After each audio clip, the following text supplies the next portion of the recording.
Pemirsa, Ombudsman RI menemukan adanya dugaan maladministrasi oleh Kementerian Kesehatan dan BPOM terkait penanggulangan kasus gagal ginjal akut pada anak yang merebak di Indonesia beberapa waktu lalu.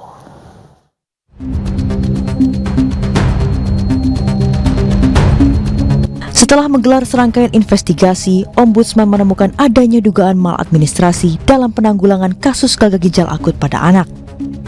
Ombudsman menerbitkan laporan akhir hasil pemeriksaan yang sudah disampaikan langsung pada Kementerian Kesehatan dan BPOM. Dalam investigasinya, Ombudsman menilai Kementerian Kesehatan dan BPOM tidak kompeten. Salah satunya terkait lambatnya respon pemerintah dalam mengatasi kasus gagal ginjal akut serta BPOM dalam pengawasan dan izin edar obat sirup. Bahwa Kementerian Kesehatan tidak melakukan pendataan dan surveillance sejak awal munculnya gejala GGAPA. Kemudian kedua adalah Kementerian Kesehatan tidak menindaklanjuti kasus GGAPA pada anak sebagai kejadian luar biasa atau KLB. Sebanyak kurang lebih 73 obat sirup resmi ditarik peredarannya oleh BPOM karena ditemukan cemaran bahan kimia berbahaya yakni etilen dan dietilen glikol. Bahan kimia berbahaya tersebut yang menyebabkan ratusan anak dengan rentang usia 1 hingga 5 tahun menjadi yang terbanyak mengidap kasus gagal ginjal akut.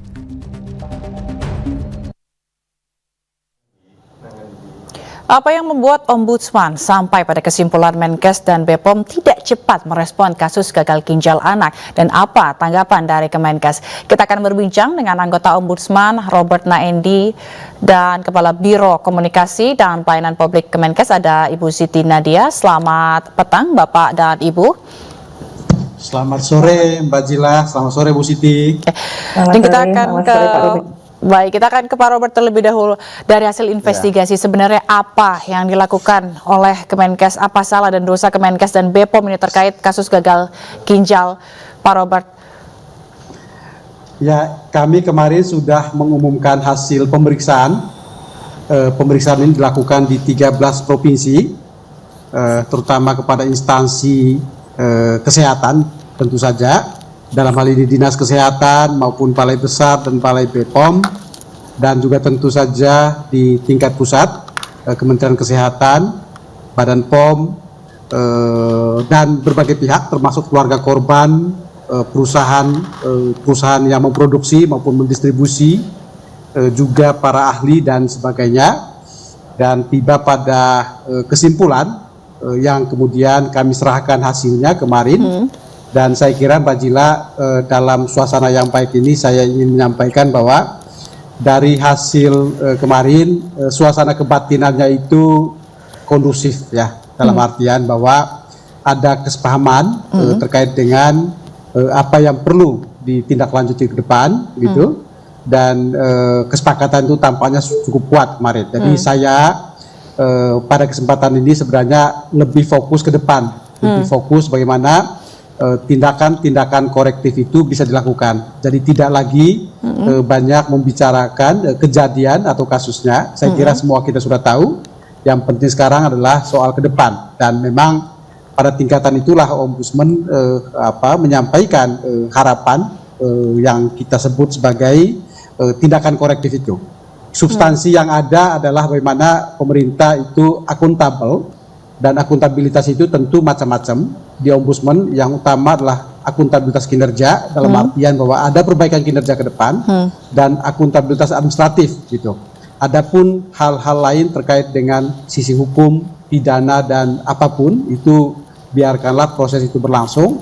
Buat kami bagaimana kemudian perbaikan kinerja itu bisa dilakukan agar kasus ini benar-benar memang sudah mereda, sudah makin berkurang dan tidak kembali berulang. Atau tidak lagi terjadi pada kasus-kasus yang lain yang sejenis nantinya. Jadi perbaikan-perbaikan itu yang menjadi substansi kita dari 4 tindakan korektif kepada Kementerian Kesehatan dan 2 tindakan korektif kepada Badan POM kemarin. Ya, baik Pak Robert. Bu Nadia, tanggapannya dan bagaimana pada saat itu kenapa tidak mengambil keputusan KLB, Ibu?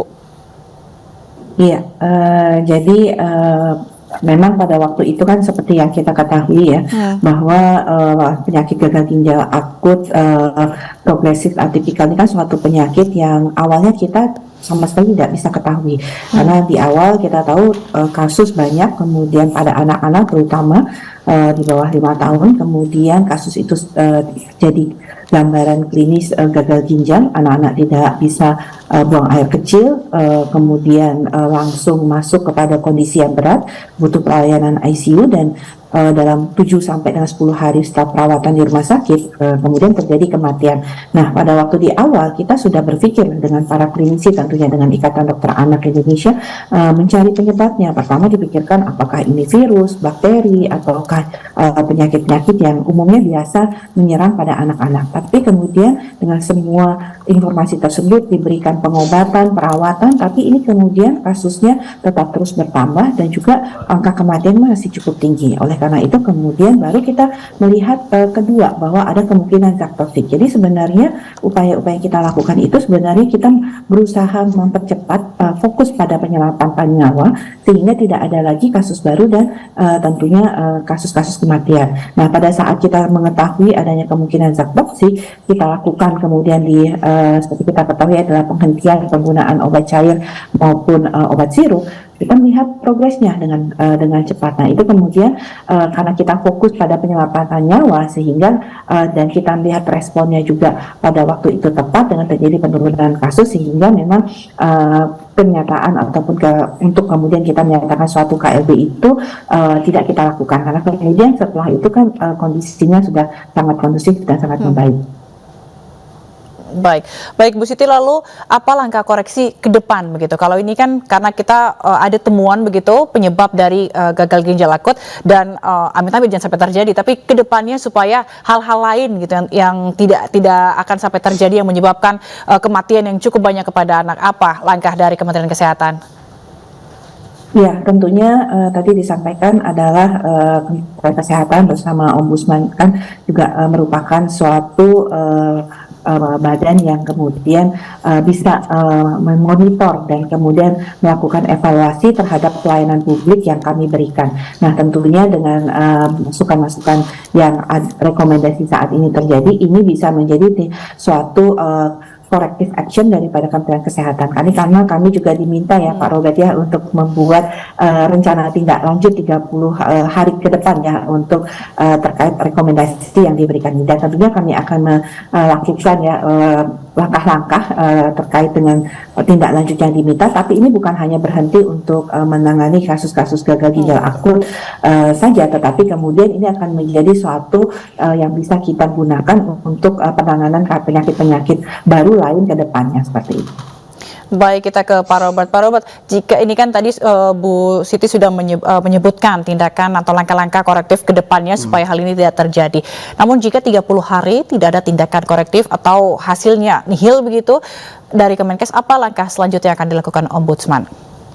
Mbak Jila, kalau lihat suasana rapat kemarin ketika penyerahan laporan kepada Direktur Jenderal Pelayanan Kesehatan dan Inspektorat dari Badan POM, saya kok menangkap suasana kebatinannya itu begitu kondusif dan saya berangkat dari harapan yang baik bahwa ini akan ditindaklanjuti dan kemarin sudah disepakati juga bahwa dalam 14 hari ke depan Ombudsman akan memantau dan setelah 14 hari nanti kami misalnya saja tidak melihat sinyal yang baik, maka kami akan berkirim surat ke Bapak Menteri Kesehatan dan Ibu Kepala Badan POM untuk kemudian 2 minggu berikutnya, yang artinya sampai 30 hari kerja itu kembali diperhatikan apa yang menjadi poin-poin tindakan korektif yang kami sampaikan gitu. Dan tentu saja kami memahami benar bahwa 30 hari itu bukan waktu yang cukup untuk menjalankan secara tuntas semua poin itu. Bukan itu maksud Ombudsman, tetapi ada sinyal yang ditunjukkan dari perencanaan kerja, ada upaya di awal dan sebagainya yang mungkin saja misalnya menyusun regulasi ya atau membentuk tim surveillance data, itu tidak mungkin dalam waktu 30 hari selesai, tetapi rencana-rencana awal sudah kelihatan.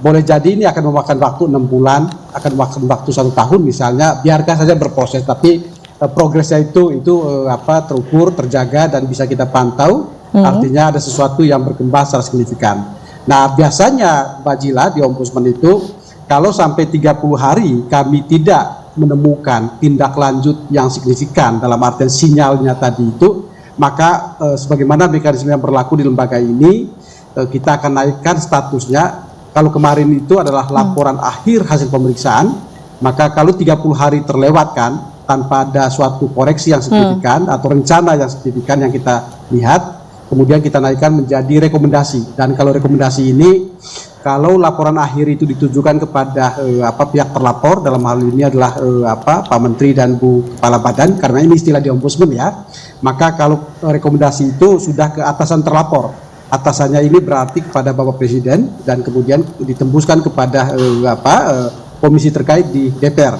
Tetapi ini mekanisme standar atau yang berlaku di Ombudsman selama ini, yang kalau dalam kasus ini saya kok rasa-rasanya yakin, percaya bahwa ini tidak akan sampai ke tahap rekomendasi, tidak akan sampai ke istana ataupun ke Senayan sana.